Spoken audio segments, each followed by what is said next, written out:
My name's Jane Long, and as the Provost at the University of Tasmania, it's a real pleasure tonight to introduce you, to welcome you this evening to our International Women's Day Forum. As a reflection of this institution's recognition of the deep history and culture of this island, on behalf of the University, I would take the opportunity to acknowledge the Muad'Dina people, the traditional owners and custodians of the land upon which we meet, and to pay my respects to elders past, present and emerging. I would also like to acknowledge the presence here tonight of alumni, friends of the University and special guests. Welcome to you all. Just some logistics very briefly. Please make sure your mobile phone is switched to silent if you would, and if for any reason we need to leave the building, there are exits of course at the front and the rear of this room. So thank you for that. This evening's forum takes place as we prepare to mark International Women's Day this Sunday, March the 8th. And I think that day really affords an opportunity for us to reflect upon and acknowledge those whose diverse work has contributed to advancing the position of women and action towards meaningful gender equality in our community. Now, I'm an historian of feminism and gender relations, so I'm always interested in the complex history of the day itself and its forebears in the early decades of the 20th century. In the US and then in Germany and in Russia, a truly international, I should say, upsurge in demands for long overdue recognition and of equality and ensuing struggles for suffrage, for equal access to work and pay, to reproductive rights and freedom from harassment. And undoubtedly, much has been achieved, as well as the recent success of marriage equality in Australia and the international rise of the Me Too movement, raising harassment and violence as serious matters for action, especially in workplaces, I think is much welcomed.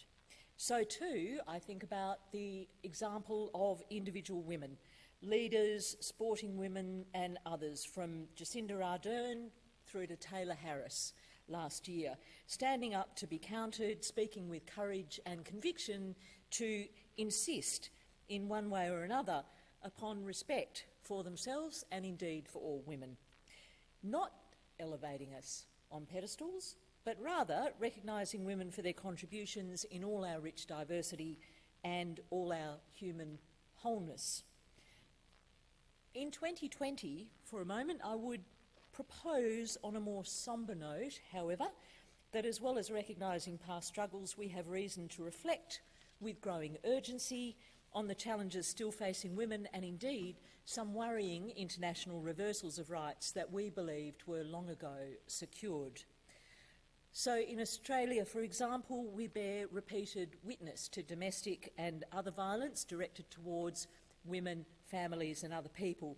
So just as the group Destroy the Joint has since 2012 published its shocking tally entitled Counting Dead Women, as a way to dislodge our complacency, they recorded that 61 women died in such incidents last year, and the tally to date in 2020 is 9. Just last weekend, David Lesser, the journalist, quoted from his book, Women, Men and the Whole Damn Thing, statistics from the Australian Institute of Criminology, that right now in Australia, 1.2 million women have experienced an incident of sexual violence in their lifetimes. And so these are challenges of mammoth proportions, and globally, he says, the figure is over 1 billion. Similarly, continuing structural inequalities are clearly evidenced in the form of a persistent gender pay gap throughout Australia, and in fact, as someone who came to Tasmania a couple of years ago, I was interested to see that in some industries here it's more acute than it is elsewhere in Australia. The overrepresentation of women experiencing economic disadvantage, more generally, a critical lack of women still in leadership and in politics and industry, and really, most importantly, egregious forms of racism against women in contemporary society. So our reflection on International Women's Day, I believe, must also extend to a reflection about our own position in all of this, to understand the web of comparative privileges and protections which many of us actually enjoy and which are still far from universally available to all women. I think we need to speak about those differences if we're to bridge them meaningfully, and in turn I hope we are here all joined in the work of advancing equality in all of its dimensions. And so to this evening, and indeed to the women here today, and indeed women's friends and allies whose own commitment, I'm sure, to gender equality is deeply held, we search still for the keys to address all the blockages and biases and systemic inequalities which continue to mark society and economy in Australia. Whether we're tackling inequalities is in our own workplace, social environments, or in national and global frameworks, we need to keep at it. And International Women's Day provides, I think, an important opportunity for us to engage. This year's International Women's Day campaign theme is Each for Equal, and it forms the title of tonight's forum. The campaign says, quote, "An equal world is an enabled world. Individually, we're all responsible for our own thoughts and actions, all day, every day. We can actively choose to challenge stereotypes, fight bias, broaden perceptions, improve situations, and celebrate women's achievements. Collectively, each one of us can help create a gender-equal world." And so to carry forward that discussion, it's now my pleasure to introduce this evening's forum. Each year, for about the last 8 years, the University of Tasmania has marked International Women's Day with a public address by a person who's contributed to the advancement of women. And this year, in fact, we welcome a panel of notable Tasmanian women. These women have brought their skills to bear for the Tasmanian community and beyond, demonstrating vision, leadership, and let's face it, sheer hard work. And together that has resulted in some remarkable achievements. So let me introduce our panellists and invite them to take their seat at the front. Kim Goods, first of all, is the principal of Consultancy 3P Advisory and one of the state's foremost public voices. She has 2 decades of experience working in government and the not-for-profit sector in social and economic public policy fields as diverse as education, employment, transport, energy, digital inclusion, health, housing and human services. Until very recently, the CEO of the Tasmanian Council of Social Service, Kim is recognised for her work challenging the system's behaviours and attitudes that lead to inequality and disadvantage. Ladies and gentlemen, Kim Goods.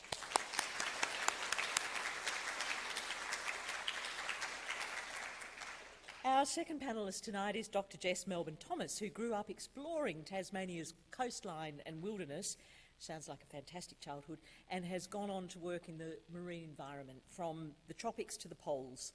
With a background in mathematical modelling and Antarctic climate change science, Jess is now a knowledge broker for the CSIRO, helping to bridge the gap between complex scientific research and decision-making for sustainability.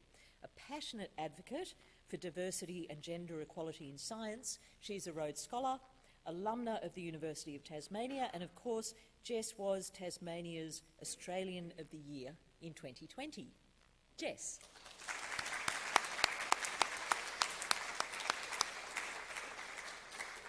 Carolyn Sharpen has worked as a senior executive in Australia and US cultural organisations for 2 decades, and last year she became the Chief Executive Officer of the Tasmanian Symphony Orchestra, before which she was, among other roles, Director of Development at the Sydney Symphony Orchestra and Director of Business Development at Musica Viva.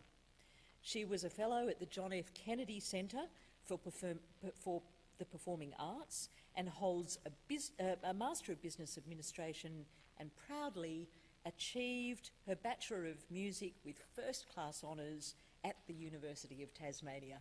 Carolyn.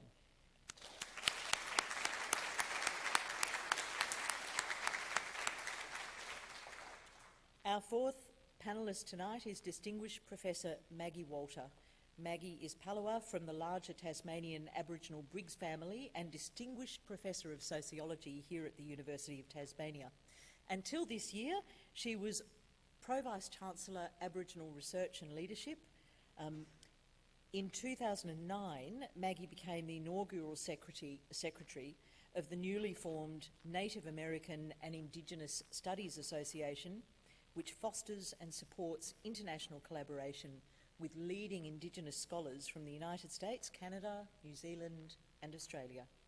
Maggie serves on numerous national committees and boards related to improving the evidence base of Indigenous social policy in Australia. In 2018, she was awarded a Fulbright Indigenous Scholarship and she's a Fellow of the Academy of Social Sciences in Australia. Maggie.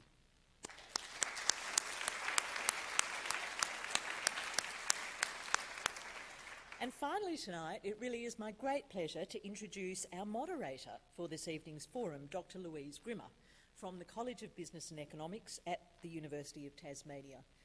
Louise's research focus is resilience and sustainability in the retail industry, with an emphasis on the independent retail sector, supermarkets and retail precinct marketing.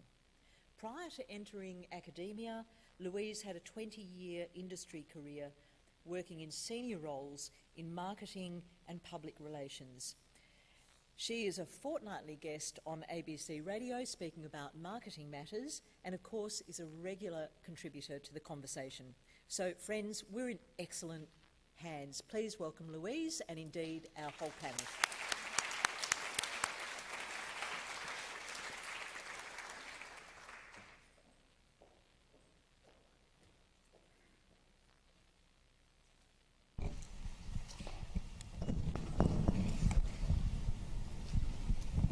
Thank you, Jane. I'd also like to welcome everyone here to this very special event at the University of Tasmania to celebrate International Women's Day.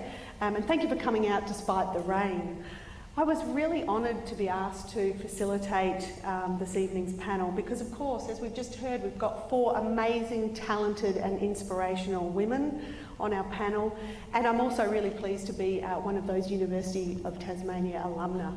And I wanted to just acknowledge the work of our University Advancement Office and the work that they do supporting University of Tasmania alumni.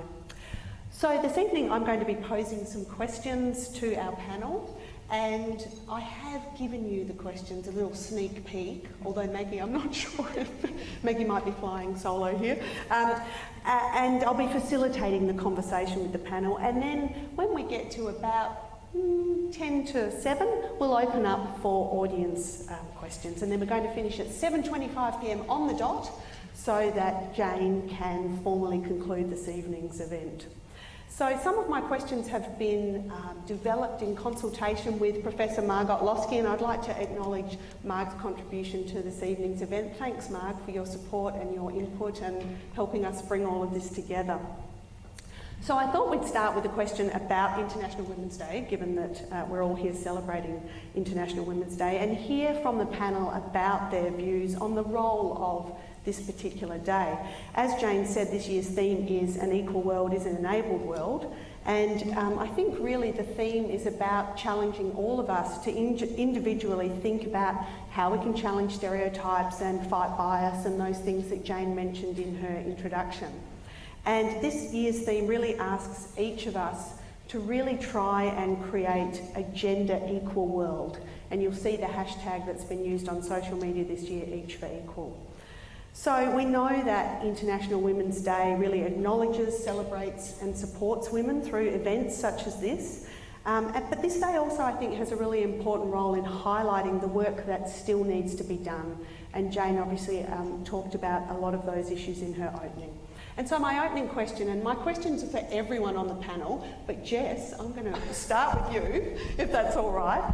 Jess, and everyone else once Jess has answered, what does International Women's Day actually mean to you? And in your particular leadership role, why do you think it's important to celebrate this day? Thanks, Louise. And luckily this is my second panel of the day, so I'm a little bit warmed up, and I am actually happy to go first tonight. I wasn't this morning. So people might be aware, but 2020 actually marks the 25th anniversary of the Beijing Declaration and Platform for Action, which is the most progressive blueprint ever for addressing women's rights. And as we heard from Jane, there's been significant progress on some issues since then, if you look at the statistics, but certainly in other areas progress has stalled or even gone backwards. And again, we heard some examples of that in the introduction. From my perspective, and in terms of the area that I work in, I think that now a very important part of the picture for women particularly is climate change, and climate change does pose particular threats for women. We know that more women die in climate disasters, whether that's storms or floods or bushfires, and that we see spikes in gender-based violence after those kind of events. And I think it's easy to assume that that's a developing country issue, but it's not. And there are certainly cascading effects of climate change for women in Australia and all around the world. And so we need to be thinking about what to do about that. And I think International Women's Day is an important opportunity to have those conversations, and also to have conversations about what women can bring to the table in terms of addressing climate change. And certainly I've tried to be very active and vocal in talking about how we need a stronger voice from women in science and at the leadership table, and that women with their particular skills and knowledge are also really critical in terms of enabling us to adapt to the challenge of climate change. Thanks, Jess. Who'd like to go next? Maggie. I'll go. I really value International Women's Day, and I celebrate it every year, and I think it is really important to keep us reminded of the things we are yet to achieve. A lot of things have changed. I want to bring the focus particularly on the struggles of Aboriginal women. We know that Aboriginal women are up to 30 times more likely to be involved in domestic violence and be hospitalised for that. We know Aboriginal women are multiple times more likely to be incarcerated, to suffer poverty. We don't have a murdered and missing Indigenous women's task force here, but I think if we did, we would find that there were somewhat similar patterns to what has been found in the US and Canada for the number of women who have been disappeared and murdered without particular care from the state about their fate. So I just really want to focus on that to sort of say, well, we have to remember that even when benefits do accrue, and some of the privileges accrue as well, it doesn't accrue evenly, and we need to be there for everybody. Sure. I have a genuine interest in the workplace gender equality conversation, and we all know how hard young women work and how hard young students work, and how women typically perform better in school and at university, but then we find that there's a 13.9% wage gap. On average, a man doing the same job as a woman will take home $242 more a week than women. And so what is it that we can do as leaders to empower our young women as they're at school, as they're at university, learning that they are enough and giving them the confidence and a strengths-based education to carry that forward into the world and to be able to argue for what they deserve? Thank you. So for me, there's two layers really to celebrating and acknowledging women on International Women's Day. Firstly, I think we are quite rightfully often distracted and focused on some of the inequalities that face women in Australia and internationally. And I think International Women's Day is also an important reminder of just how united women are in the way that they work together in community development roles all over the world, from Tasmania and the Tasmanian Aboriginal community, as Maggie's highlighted, all the way through to a lot of women in business who, behind the scenes, scenes really do come together and support each other in ways that often the general public may not have seen. So I don't think we should ever lose sight of the power of how united women are as a gender, and I think that that is a quite unique quality that women carry from really remote community villages all the way through to the corporate boardroom. Women generally will work in a very united way, and we should celebrate that. But I also think that it is so critical that we don't lose our line of sight to the high level of inequality. As we've heard in the introduction, on average at least one woman a week in Australia is still killed by an intimate partner or ex-partner. That is a statistic that none of us should not carry around front of mind constantly. The fastest growing sector of homelessness in Australia is women over 55 who are now forced into economic deprivation because of the lack of income and superannuation, and often through situational poverty are now faced with homelessness that they should never have had to experience, all the way through to, as some of the other panel have talked about, significant pay gaps in terms of the level of income. So we need to celebrate what is so powerful and beautiful about women as a gender together, but we must do that with front of mind the need for us to really challenge those structural causes in society that still see the most horrific statistics that aren't actually statistics, they are human lives. Thank you, Kim. This week at the university we've heard from our Vice-Chancellor, Professor Rufus Black, about the university's very deliberate efforts to address inclusion and equity, particularly regarding women in different roles and areas of the organisation. I'm going to be a little bit flippant for a moment, but one of the immediate implementations, and there are a number of these implementations, is to ensure that there is always at least one woman on a panel at a panel event. So I think this evening we have hit the KPI for the Vice-Chancellor and for the university. But more seriously, this is a broad issue that the university is very focused on, and I think that we're really seeing tangible efforts towards addressing inequality for women in this institution. However, as some of our panellists have already alluded to, we still don't see significant numbers of women CEOs, women in boardrooms, women represented in powerful positions when the big decisions are being made. Things are changing, but my question, and perhaps I might go to you, Caroline, first, if that's all right. Why is change at the top really taking so long? And what can we do to redress this balance? And a supplementary question, if that's right, what can you do in your role to facilitate change, or to try and facilitate change for the next generation? I think the fact that 95% of all leadership positions in Australian businesses are held by white Anglo-European men is the root cause of the problem, and many of them would acknowledge that and are actively trying to find pathways for women into their businesses, but that means that 5% of those positions are held by women and people from diverse backgrounds, non-white, Anglo and European backgrounds, Asian, Indian and so forth.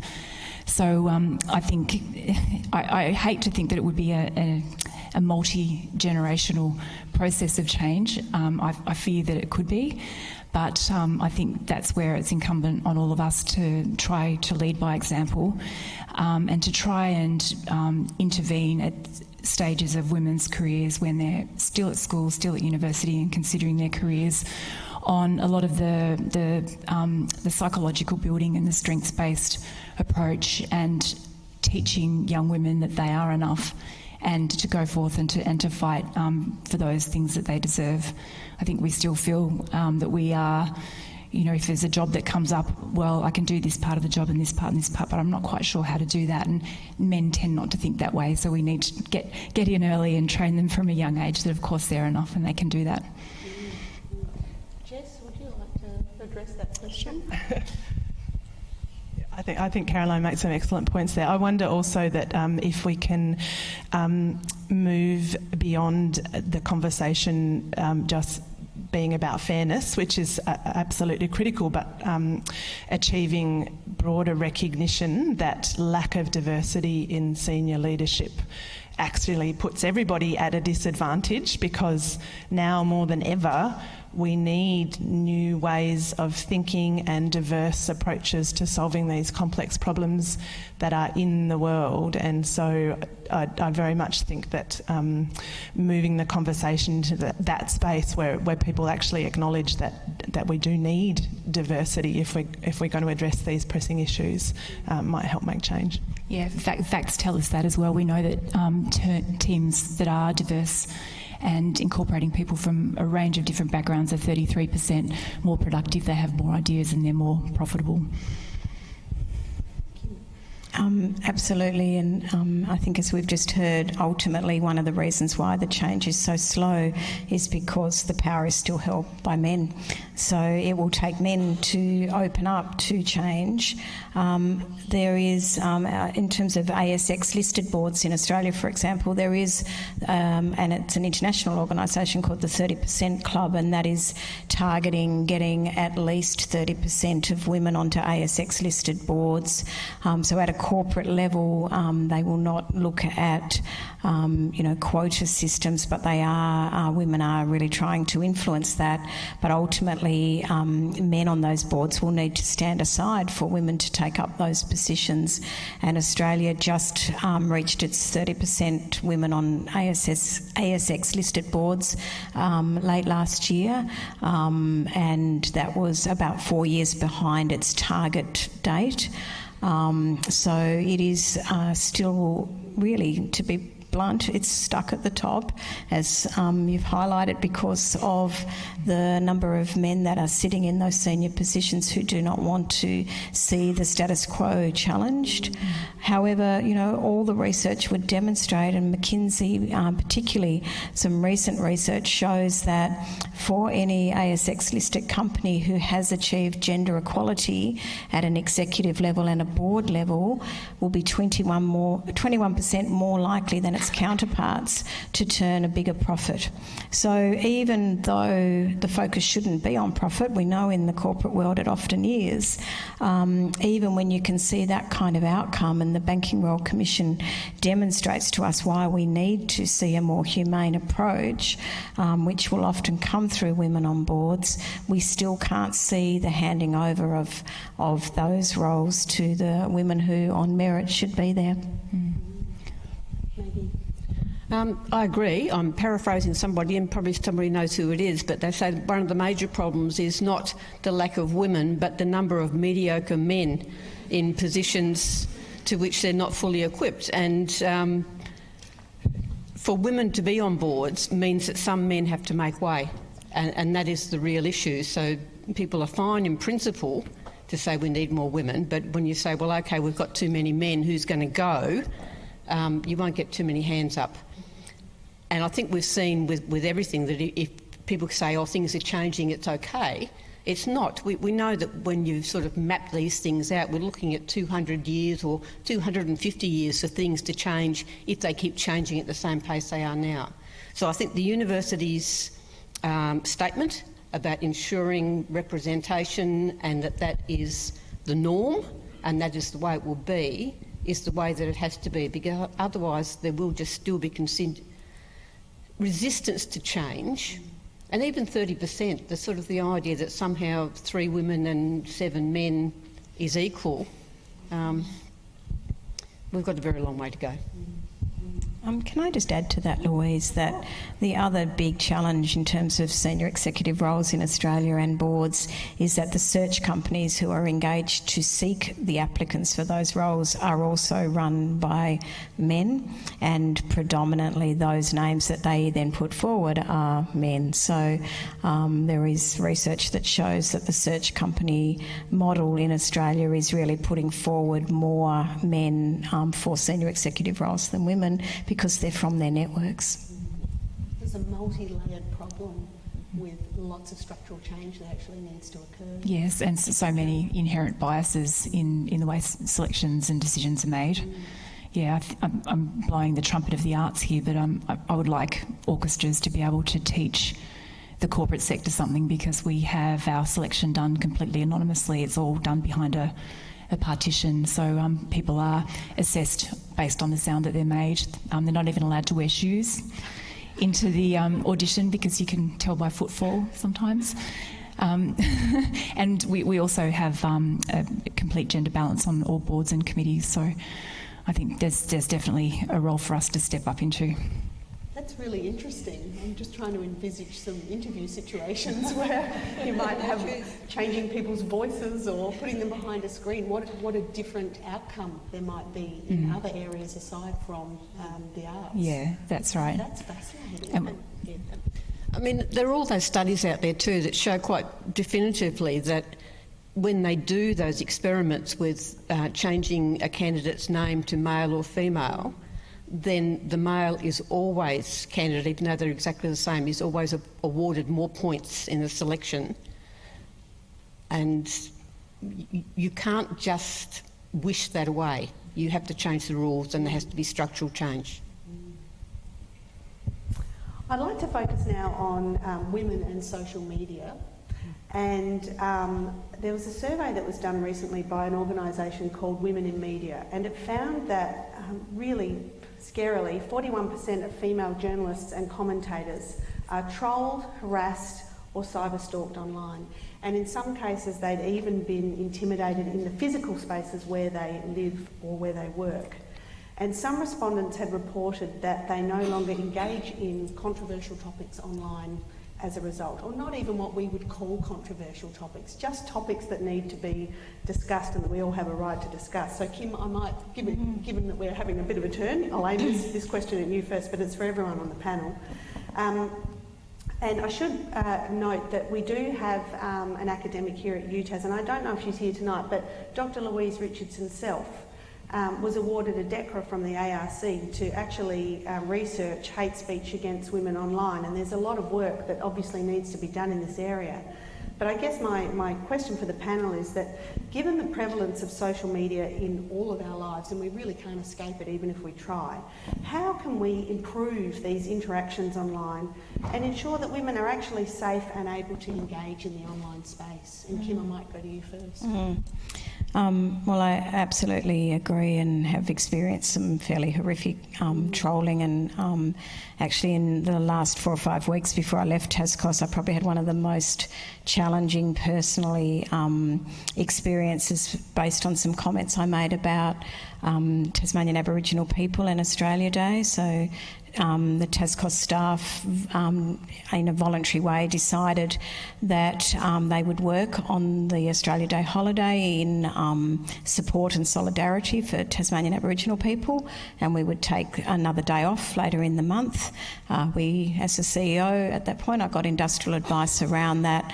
To cut a very long and horrific story short, the amount of trolling that I personally received related to that, to the point where we had to bring in a lawyer to put cease and desist letters to people on social media, was personally quite frightening. People found out my home address, left things in my letterbox. It went viral nationally, and that would not stop me from saying what I said. It was respectful, it was open, and just really was an important view from an organisation and me individually about my close friendships and respect for Tasmanian Aboriginal people. But it is no wonder that women feel gagged and feel intimidated, because I have to acknowledge that, you know, I had to shut down my own social media for quite a period of weeks, and have only opened it back up to very people that I trust. I would not imagine a man would experience a similar level, and at the same sort of period of time, again, the Vice-Chancellor of this university, Rufus Black, gave an incredible speech at the Australia Day rally in Hobart for the Tasmanian Aboriginal community. I would bet my last dollar if his speech and those comments went up alongside of mine, the same level of intimidation would not have occurred. So it is a real undermining, and to be blunt, it was predominantly men who made the most frightening and vicious comments. Is there anything we can do about it? This is a wicked problem almost, isn't it? I mean, what can we actually do about it? Stand up to them. Get lawyers to send them letters saying this is defamation, this is intimidation, this is bullying. Don't ignore it. I don't buy into it. I never respond. I never reply. But where the threats are so personal and so physically frightening, you must stand up to it. You can't let people walk around, and this is part of the culture of men towards women, that men would think because they were online making those threats was suddenly going to be okay. It's not. It's illegal. We live in a country where that was breaking the law, and so it is really critical that women can take a stand and not have that fear and intimidation, to be able to stand up for what they think are important public issues and public debate. Absolutely. Would anyone like to go next? Yeah, I would just like to observe that I think it's a really difficult and important issue, and from a perspective of a scientist, I see social media is actually particularly empowering for women, and I'm thinking, women who might be away on maternity leave for periods of time can stay engaged in the research space, particularly through Twitter. And so it's a really, it opens doors and helps people to engage in a way that they perhaps weren't, women particularly, but anyone who is in a caregiving role, to engage in a way they wouldn't have been able to before. And I think it's just a real shame that that can be put at risk. Personally, I have 2 small girls, and I'm deeply worried about what that online space holds for them. I think part of the solution from the bottom up is to teach respect. And I think that certainly, from what I see in visiting schools, I think, the younger generations actually are developing respect, certainly for the environment, in a really encouraging way. And if we can make sure that respect for each other is a core part of that learning as well. But, there's a delay in there that probably isn't acceptable, and I'm not sure what the solution is in the medium term. Yeah, probably feels a bit Pollyanna to have ideas after hearing that story, and there's clearly a class of people or a class of debate that will never be okay and made okay.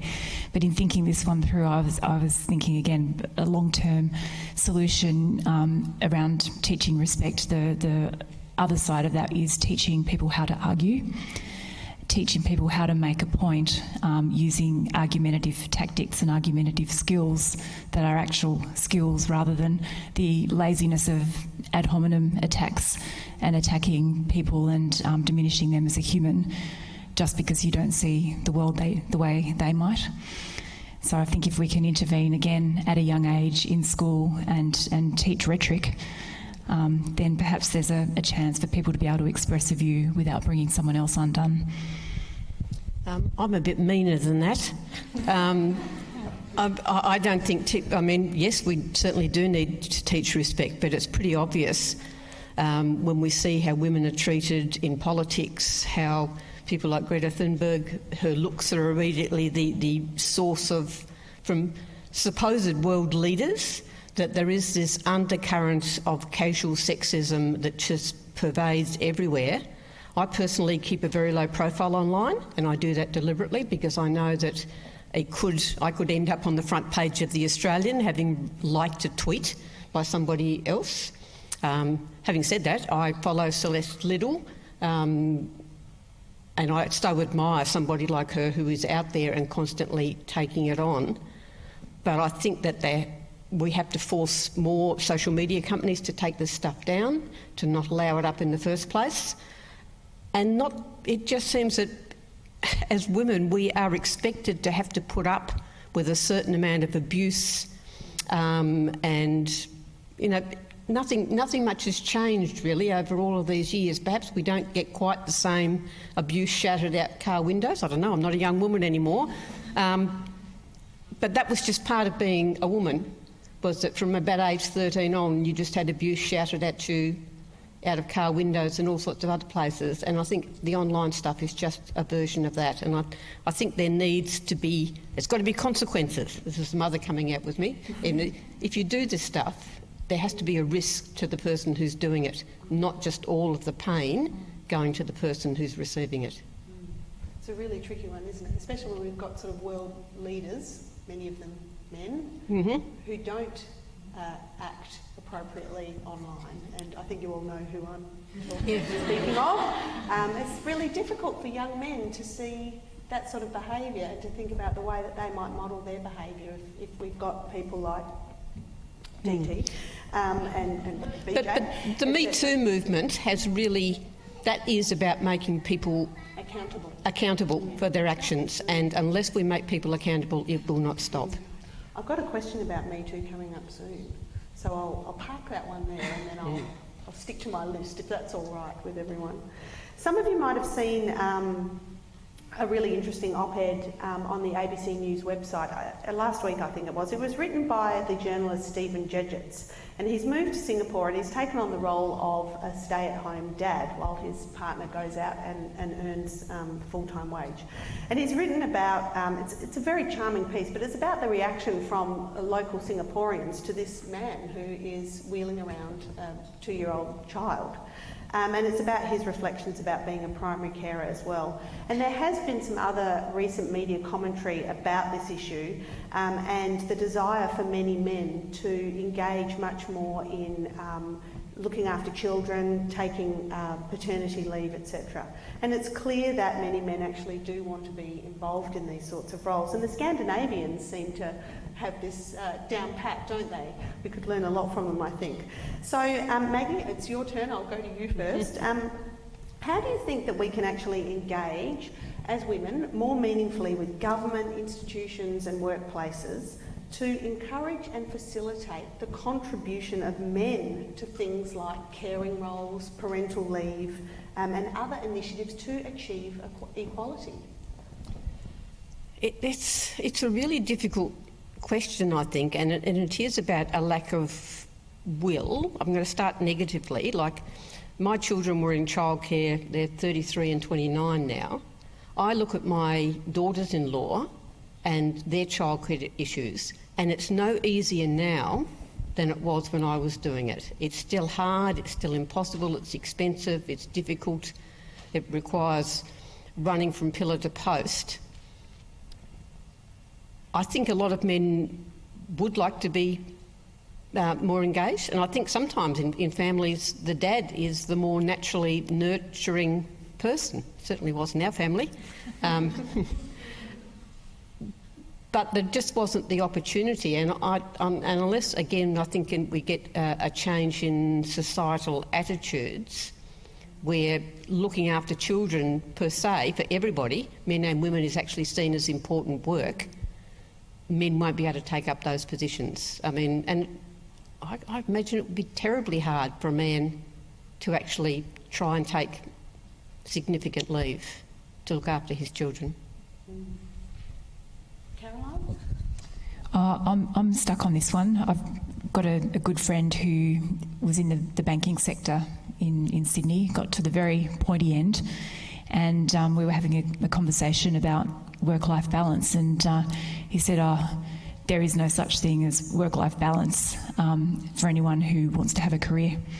It's just not an option, so it's not even a conversation. And in the life, I'm including children and childcare and all of that. So long as the corporate structures are 95% alpha male, white Anglo-European, with that level of rivalrousness to the top, I just don't know how we can make it cut through in business. I hope in other sectors we can. In the arts, I think we do a good job, but we don't have a voice that will make change at political or corporate level. So I have an interesting personal experience in reaction to Maggie's comment that it can be difficult for men to take long periods of leave. My husband applied for a long period of parental leave with both our children, and works in a very male-dominated workplace, and they'd never had anyone ask before, and they didn't really know how to say no, so they just said yes. And so, you know, I think, and then the precedent was set, right? They'd said yes to him, and so other people could ask too. So, you know, I think there's an element of that. We just need to ask a bit more. In terms of concrete things to do, I think there's probably more space for job sharing in some areas of work. It probably wouldn't work in things like academia, but, you know, there are added benefits to kind of recognising that actually it doesn't have to be you doing your job every day of the week, and that having a flexible arrangement where one person does that job for 3 days, another person for 2 days, there's a bit of a handover, and then, you know, people can work part-time and balance caregiving responsibilities is actually really healthy, moves away from that kind of ownership and, you know, focus on individual career progression, because it's about the outcomes for the role. And I think if we could think more flexibly about, and I've seen some great examples of it working really well. It's not easy at the start, but it can work well, so I'd like to see more of that.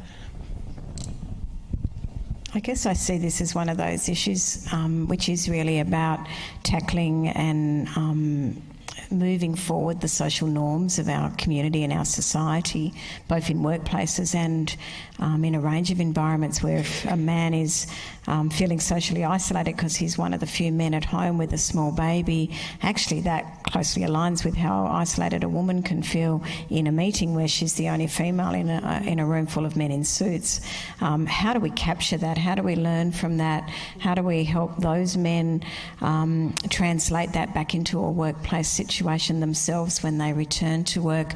But realistically, you know, we've got a set of social norms that we've seen as a society in Australia ever since you know, settlement basically, that has assumed that the caring and the nurturing role will sit with women, and that the you know, the breadwinning role will sit with men. So we have to be careful though, and it's not a comment that in any way I mean, like I think it's really critical for men to take up those roles, and if in their families that makes the most sense, then I think that's absolutely what we should do.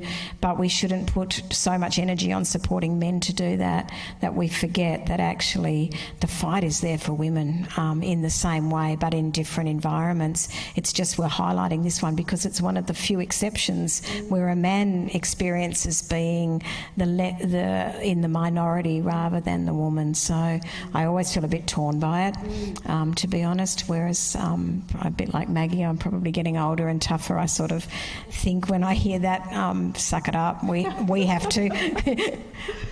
Look, that leads me nicely into, Caroline was mentioning work-life balance, and I think for a lot of us in this room, probably everybody, we're constantly juggling family life. Some of us are known as the sandwich generation.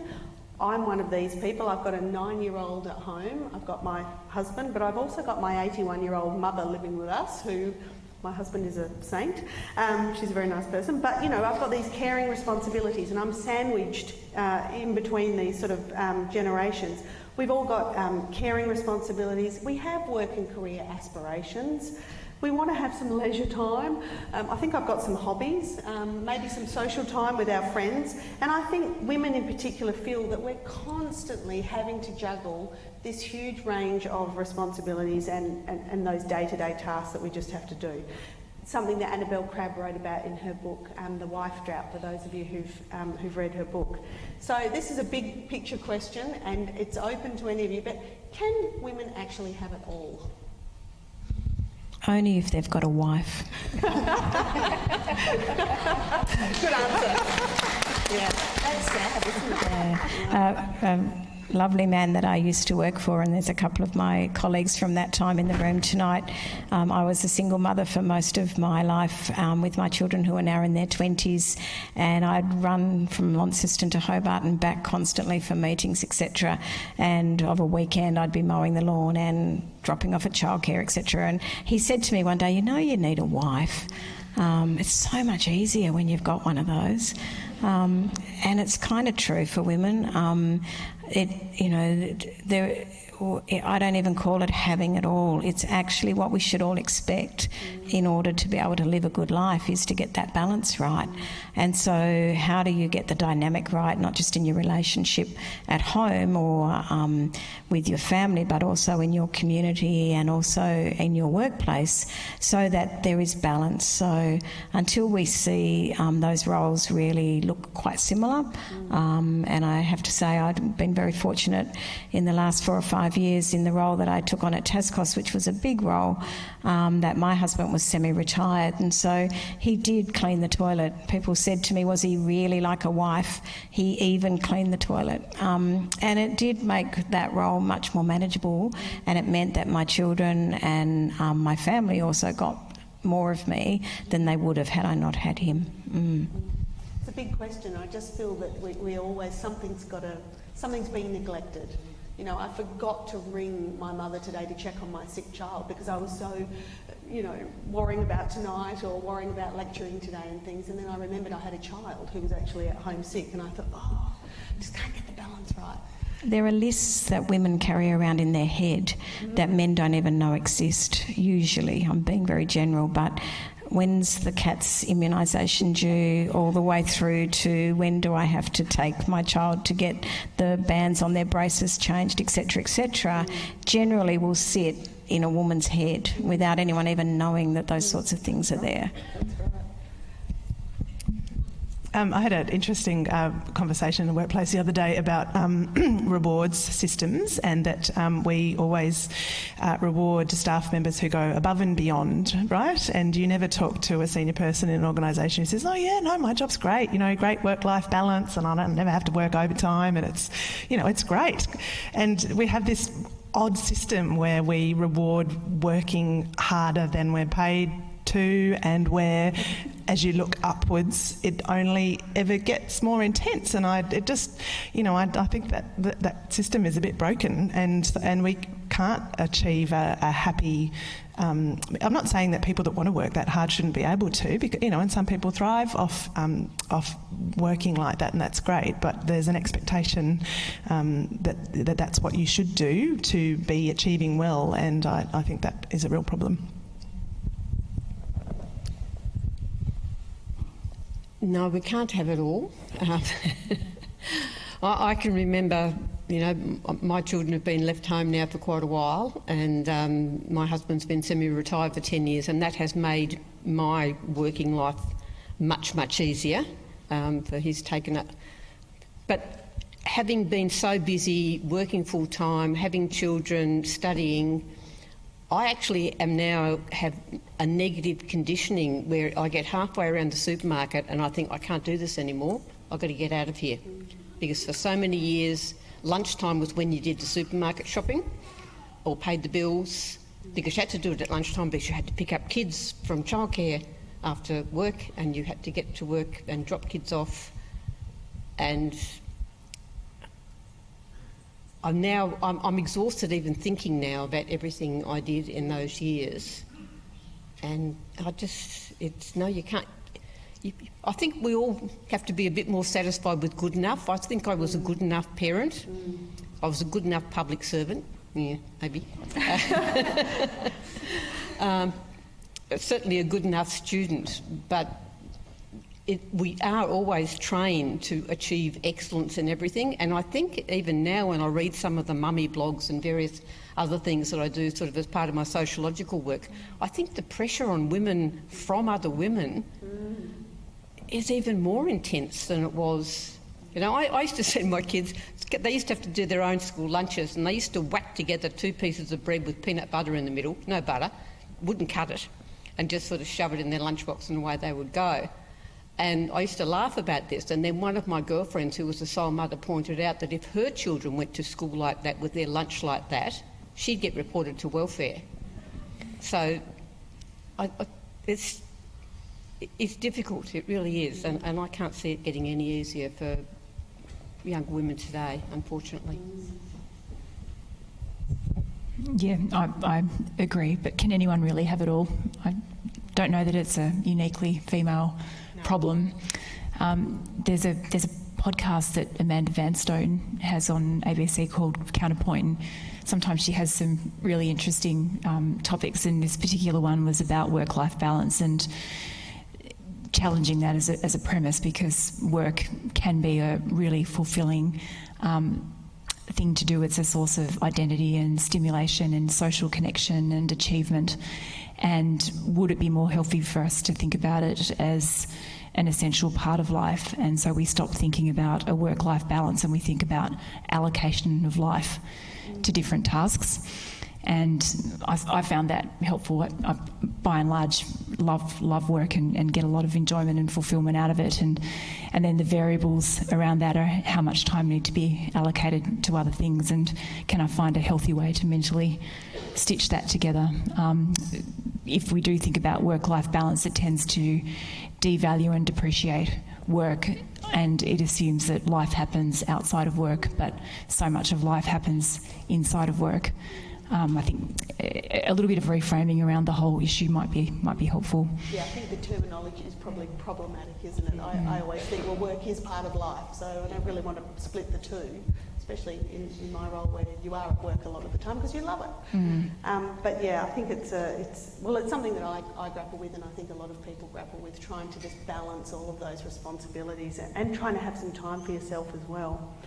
As women leaders in your various fields, and it's such a great panel that we've got tonight because you're covering so many different fields, how do you see your role in being able to inspire, mentor or encourage other women, particularly young women, in your area of work, and I guess more broadly across Tasmania and even nationally and internationally? And Maggie, I might start with you, just in light of that really interesting Fulbright Indigenous Scholarship that you were the recipient of, and that incredible work that you did. I think it was in Canada, wasn't it? No, it was in Arizona, in Arizona. at Arizona State University. And look, I have been enabled all through my life. I didn't finish grade 12, didn't even really finish grade 11. But I've had lots of opportunities along the way because other people, mostly women, have provided that support. And I think that it's part of all our obligations is to really work hard to make sure that we provide other women, especially, all people and young people, but other women especially, with as many opportunities, and support people and encourage people to take chances that they might not otherwise have done. And I think that is, when Kim was talking about women work together, I think we do. I think we're all competitive, we're all rivals to a certain extent because that's the way some of the work sets us up. But I think as women we are less invested in being the top dog, that we're quite happy to share. It doesn't diminish my PhD if other women get a PhD. I think, and especially for Aboriginal women, I think it actually helps. So I think that enabling role, especially as we get a bit older, is really, really important. And we have to go beyond just seeing what comes up and actually seek out the opportunities to identify people with promise who maybe need a bit of extra support and take that step to provide it. Jess, do you want to go next, just talking about STEM and you know, there's a lot of attention on women in STEM, or STEAM even too, and just maybe talk about your role as a leader and a mentor for the next generation, or even the current generation. I can try. I'll try and be. I'm quite interested to hear questions from the audience too, so I'll try and be quick. I was part of a fantastic program called Superstars of STEM, run through Science and Technology Australia, which is all about increasing the visibility of female scientists, particularly in the media. They didn't give us capes, which was, you know, if you're a superstar. Anyhow, so programs like that I think can make a real difference. We've seen some great progress in encouraging girls into science pathways, which is fantastic, but the huge problem for science is still the attrition rate from entry-level science through to the senior positions, which is still 60%, I think, in Australia. So we're getting them in, and then we have this leaky pipeline, and all the women drop out, and the top levels are still male-dominated. So some of the structural things we've talked about tonight, I think, are going to be an important part of actually getting women to progress right through to the more senior levels.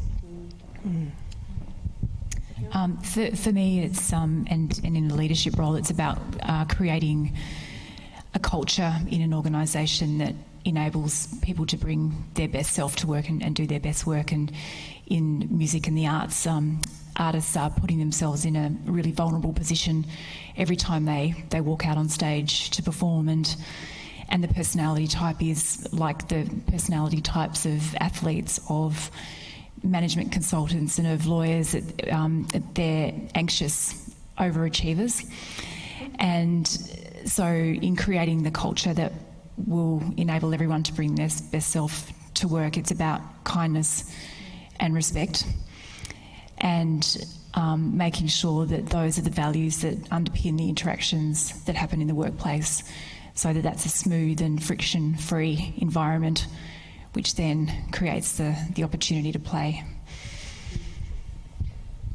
Yeah, very much the same. I think, I've participated in or instigated a range of programs that have intended to do that, but ultimately, if you're kind, you can be seen as being open, then people are more likely, and women are more likely to come and talk to you about what they would aspire for, but also ask you the questions that you may not normally expect someone to ask. So, sitting around all of that really is just being open to people and being kind, so that you create a culture for that. And I think that for women that is really important, because they'll often look at other women and go, oh, they won't really want me to bother them, but being open to that is really important.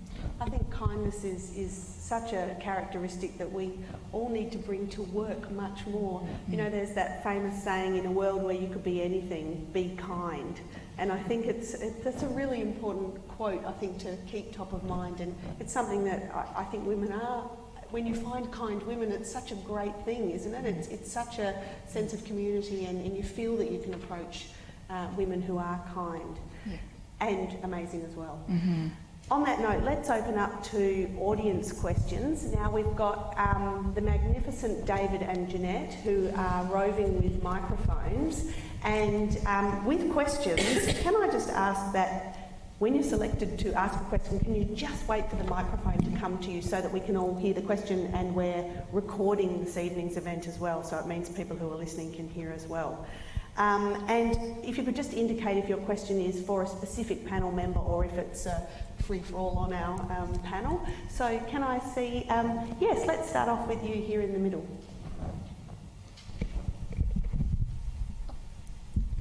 Hello.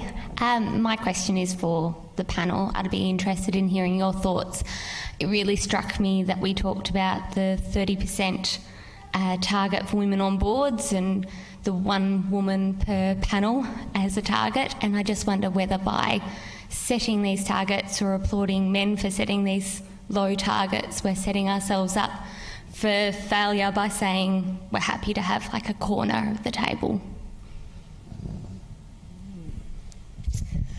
I think you're right. I think that sort of low expectations and patting people on the back for giving us half the apple doesn't really do us any favours. We don't want to necessarily be combative, but I think we do need to be much more assertive and say, no, that isn't good enough, and no, you shouldn't be getting an award for reaching a 30% female target. And I just... incrementalism is something that always bothers me, because it's often used as a way of just keeping the status quo as it is and just letting things say, oh, we're making little bits of progress to keep us satisfied. And I don't think we should be satisfied. I think we should be demanding more, and we should be demanding it very loudly. I'd just add to that I absolutely agree, but where we've seen success, and the Tasmanian Parliament is a great example of that. We've got now, I think, more women than men in the Tasmanian Parliament, but when you look at political parties and the arguments around quota, Labor now has a higher number of women in not just marginal seats, but in all seats around the country and in shadow ministry portfolios, because they had a quota system and because course they had to comply, and the Liberal Party don't. And while I don't agree with that, unfortunately, in the structures that currently exist in this country and internationally, if you can't measure it, often it won't happen. So it's getting the balance right between being loud about it and demanding it, but equally holding people accountable who are in power to say, we've set a bar and now we're going to measure our progress towards it.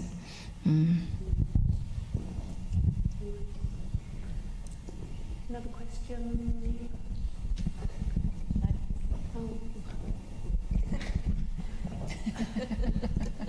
Thank you. Just looking at the audience today, I see more women than men. And part of having this conversation about equality, respect and acceptance, I feel like we need to have more men present to, have this more realistic idea of equality. And how would we create a space where men can be more actively involved in having this conversation today? That's a great question. I was talking about this with Kate when we were standing out having a drink, that we needed to see more men. And maybe it's a great question to ask the men in the room, because I think it can possibly feel quite threatening, but maybe one way, and feeling under siege, perhaps. But perhaps one way is just isolating the roles that men play in women's lives as brothers, sons, fathers, grandfathers, and bringing them to the table as active stakeholders in the well-being of the women in their life. But it would require the topics that create enough comfort to get into the room in the first place. I can't ignore you at the back. Thank you. My name's Frederica Steen. I am a graduate of this university, have been away for a long time, and I'm very much a recipient of the good pathways that were possible here in Tasmania to get an education as a migrant child way back in the 60s. I was the inaugural occupant of a position in the immigration department, which was called the Women's Desk. And our job there was to redress disadvantage of immigrant and refugee women. And that's not a term that I've heard mentioned this evening. So I really want to ask all the panel, tell the panel, and thank you for the inclusivity that you do mention as we go along, that we must include all. And could I say that the pathway of education is the one that I know really works to shift this particular issue. Can I ask the panel, please, what are your views on needing a Human Rights Act for Australia which enshrines equal opportunities for all people, men, women, and those of diverse backgrounds? Will we ever achieve that equality if we don't have legislation in place which protects people and allows them to move forward? Thank you. I'm happy to start by saying I absolutely agree with you, and it's sort of similar to that question earlier that, legislative frameworks, quotas, regulatory environments, while they're not the preferred way because it's actually culture and social norms that will achieve the change, it is really critical that we have the right legislative environment for that change to happen. I spent about 5 years of my working life working in pathway planning at Brooks High School in Launceston with young children, teenagers, but also new arrivals to that community. It really was, and education still remains in my mind the answer, and the ability to enable economic independence will come through those pathways through learning. And I think that, your point is absolutely spot on, whether you're coming from a family of poverty, whether you're coming to Australia through a refugee situation, or whether you're Aboriginal Tasmanian, your ability to be able to be at school, to be able to learn while you are at school, and to be able to afford what being educated now costs in this state and this country is still a big challenge, and legislation that will enable the ability to afford education at a different level to what is the current situation, which is an escalating cost, which is preventing a range of people in this state being able to be educated, will be an incredibly important step forward. I also agree. I think education is the key. It's made all the difference in my life, and I worked very hard to get my children to take advantage of it, and I work very hard with my wider community to encourage as many as possible to come and get educated, because being educated gives you a powerful voice wherever you come from. Whether we'll ever get a Bill of Human Rights, it doesn't look very likely at the moment. I think it would be a good thing, because yes, it is cultural change, but sometimes it works both ways. You can drag cultural change by changing the law, not always waiting till the law catches up with cultural change. And that, you know, some of the stuff that happened in the 70s with the sort of equal anti-discrimination legislation that happened then, that did enact major change in our society. And I think that those sorts of things, there is a place for them, but in the current political environment, I can't see any on the horizon. Next time we get a great leader, I reckon we're in business. I'd just also like to quickly add, and coming back to the point that I made at the beginning, that I really think that climate change will exacerbate many of these issues, and we're already seeing climate refugees, and there are expectations that some of the things we'll experience under future climate change will exacerbate differences within communities, and I think we need to be on the front foot and be ready and not let that spiral into a space we don't want to be in.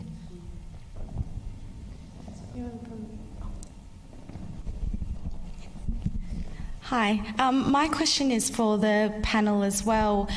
Just in the beginning, you were talking about feelings of worthiness among women, and maybe not so much feeling like they can apply for that high-level job as much as a man would feel, especially like, oh, I can do this and this and this, but not this. I was wondering if you could share some of those strategies that you all personally used to feel more worthy and to feel like you could go for that position. Good question.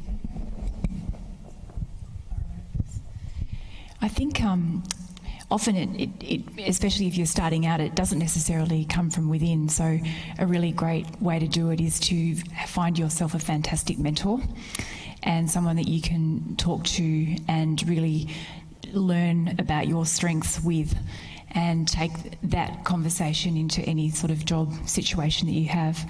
And as you go and you get more experience, you learn where those strengths are and you learn how to talk about them. And that's probably the most important thing, actually, is learning how to talk about what you're good at. And it's not something that comes naturally to most of us, I think. But I had an incredible mentor when I was starting out in my career, and I think it's an interesting thought puzzle to imagine what my life would be like now had I not had her at that point in my life. So I think that's our role as women in leadership positions, is to be that person and to bring those people together so that we can have conversations with people like you and people starting out and finding their way. So we should stay in touch.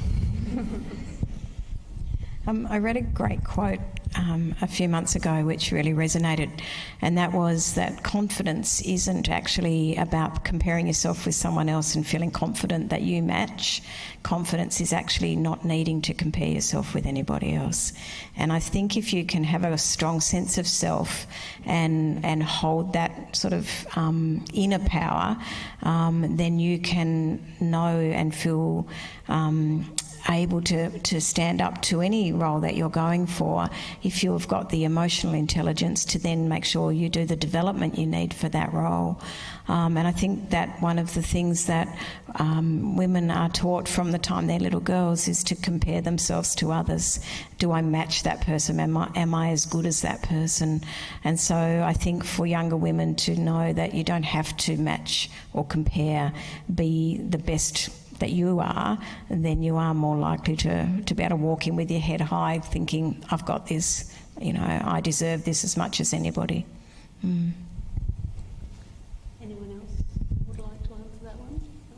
No? I'm going to look over this side of the room because I've been neglecting this side of the room. Sorry, David, if you can. Thank you. Thank you.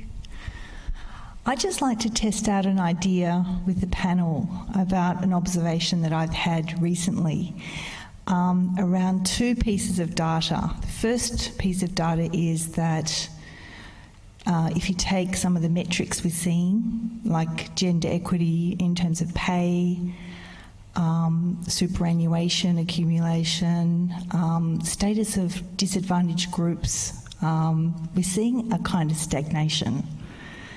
So that's, we're not really making the strides. I think Maggie mentioned at this rate it would take 250 years to make progress in some areas. So that's one piece of data. The other piece of data is the fact that bias is so often automatic and unconscious on the part of the person who is, discriminating or, actually offensive in their behaviour, and it's quite innocently done. So they're the two pieces of data that I'm interested in. So quite often as, a woman or a member of a group that is not, is a disadvantaged group that we know, is that when it's happening to you, you may often think at the time while it's happening, oh my goodness, I'm being discriminated against right now. Someone's making a choice not to ask my advice about this technical matter because they consider that my male colleague knows more about that than me. Or maybe someone just got a promotion and you think, actually, I'm way more qualified than you. Why wasn't I tapped on the shoulder? Okay, so at that moment in time, I'm wondering about the sorts of questions people could ask when they are maybe being discriminated against that might make a real difference, that might wake up the awareness of the person who is discriminating and actually verbalising and vocalising that experience at the time it's happening, that this could be an incredibly powerful way to actually move things along a lot faster if the discrimination is frequently unconscious or automatic and is done without malice, which it often is what we know. Could raising this to people's awareness in a way that is just factual, I'm wondering if this is happening right now to me. Could this be a powerful way to shift things in a better direction? Yeah, I agree on the importance of calling out unconscious bias and discrimination as it happens. I read some excellent advice on the Font of All Knowledge on Facebook, and the suggestion there was to use the kind of phrasing, that's interesting, why do you say that? because it's not, there's nothing accusing in that. It just conveys that that's an unexpected way to treat the situation or the person, and you're just asking the person who's acting in that way what their motivation is, and that can really put them on the spot and help them to question how and why they would perform those kinds of behaviours or say those things. And if it's in a more public setting, then call them out in a gentle way that also invites them to explain that behaviour to others that are there as well. So I haven't tried that one out, but but I'm keen to. Others might have better suggestions. I can only think of one example which is probably similar but not quite the same. There was a friend who was in a job interview, and you get to the bit at the end of the job interview where they say, "Oh, do you have any questions you'd like to ask us?" And her response was, I'd like to know right now if there's any reservation you have about giving me this job. And because if you do, I'd like a chance to address it with you now, not leave it to you to have the discussion after I've left the room. So she said it in a really nice way, but it forced them to be really frank with her about their decision process. I think unconscious bias training is another approach. So I know that we're undergoing a lot more opportunities for staff here at the university to undergo unconscious bias training, and it's amazing the unconscious bias that we all have that we don't really think about until you actually shine a light on it. I think the other problem too is though there's often that power imbalance. You know, if someone's making a decision about perhaps a man being promoted over a woman, it depends what the power relationship is. And I think women have been really reluctant to try and ask those questions that often men feel quite comfortable asking about why didn't I get the job or why didn't I get the promotion. And I think it's going to take time. It's still that sort of cultural training almost that we need to have to stand up for ourselves, which I don't think we often do very well. Over here, yes. Thank you very much. This is a very ancient voice. Can we just go back to one of the very first comments, I think it was Jess made, about the rise in domestic violence after bushfires, etc., etc., etc. It's occurred to me for a long time, and I'm old enough to have heard Betty Friedan talk at Copenhagen about 50 years ago. It's occurred to me for a long time that at the bottom of domestic violence there is a pathological approach to loss.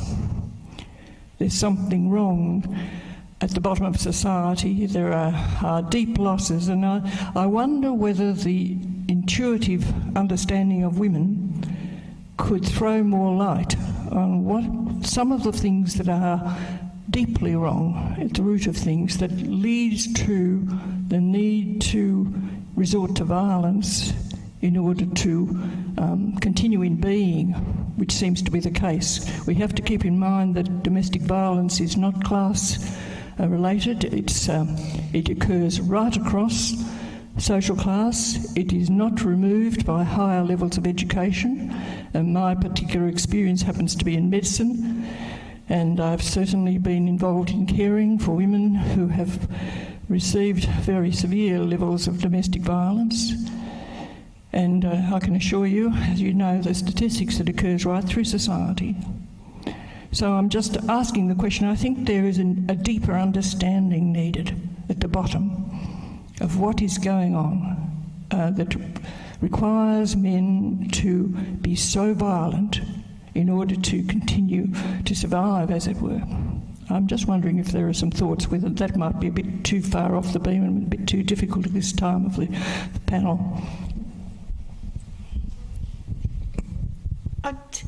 Domestic violence is...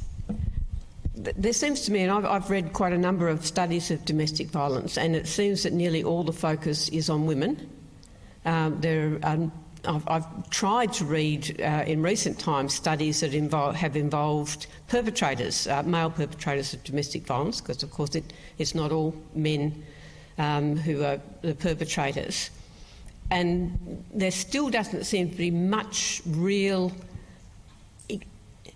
excavation of what is driving the overwhelming need for violence, as we saw in that terrible case last week where the woman and her children were burnt to death and the man killed himself. The motivation is obviously extremely strong to do something like that. He knew he was going to die himself, but in his own head it was obviously worth it. I mean, nobody does anything that's in their own head is illogical, no matter how illogical it looks like from the outside. So I can't answer that question, but I think as a society we really should be focusing much more on the perpetrators of domestic violence and trying to understand where this rage is coming from, before we can actually really address and try and bring those rates down, because we know that we're not bringing the rates down, that no matter what we do, the number of women who are dying each year remains roughly about the same. Is that across history? It's been across for the last 20, 30 years. I don't know much longer. I mean, domestic violence was more common in earlier times. So perhaps, you know, but the number of women dying doesn't seem to change.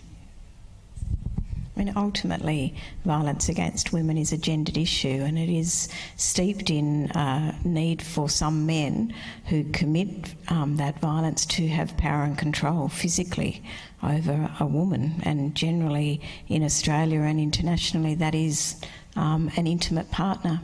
And so what's sitting underneath that are the structural causes that we're talking about tonight, and they play out in other parts of our society in less violent ways, but actually they're steeped within some of the same psyche. It's just not always seen as a violence. And until we have the ability as a society to treat very quickly men who commit violence against women in the same way as we would commit in a criminal sense, any person who committed violence against someone else, until we very quickly respond with those sorts of criminality, police responses, court responses, and ultimately prison responses, we have no real means of sending the signals that we need to send. Then we need to be able to have in our prison system appropriate rehabilitative programs to support those men to understand the basis of their own rage and violence, because we don't do that well either. So where men are locked up because of that violence, they're not supported to address the challenges that brought them to that place. So we see the number of the high level of recidivism from men who are released from prison and go straight out and harm the woman that the aggravated violence order or whatever was already in place for. So as a society, we've talked about it, we've put a lot of money into programs, but we haven't actually taken the true action, and that is to put into prison men who are violent towards women. I would like to bring our panel discussion to a close. It's now 7:25 and my instructions were to finish on time, so I think we've done that very well, panel. Well done. So I'd like to now hand over to our Provost, Professor Jane Long, who's going to formally conclude this evening's event. Thank you very much, Louise.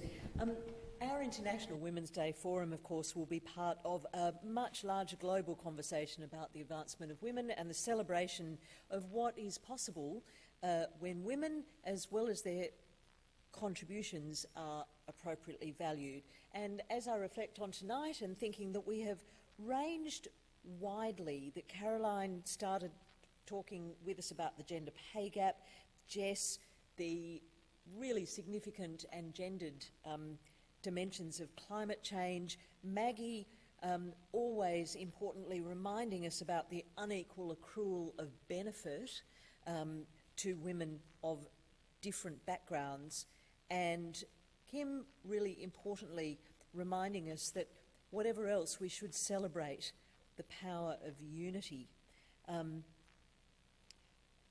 Thinking about the challenges before us, I am, as an historian, reminded of one of my favourite quotes, and about resistance to change, and someone very famous who once said, "It is rare for the holder of an unjust privilege to relinquish it voluntarily." So the challenge that I believe confronts all women and the allies of women is thinking again, anew, each year and probably each day, about how we enact change and how we do that in an enduring way. Because I think the insights of our panellists here tonight have reminded us that so often, as well as widespread systemic change, it is the everyday challenges, the everyday vigilance, but also the everyday courage of people that really matters. So as we head towards International Women's Day, I wish us all well in our individual and our collective endeavours to move towards greater equality. Can I just then finally say that it's my privilege tonight to offer a vote of thanks to our panellists for their broader contributions, as well as being part of tonight's International Women's Day Forum. Kim Goods, Jess Melbourne-Thomas, Caroline Sharpen, Maggie Walter, and of course our moderator for this evening, Dr. Louise Grimmer. Please join me in thanking them.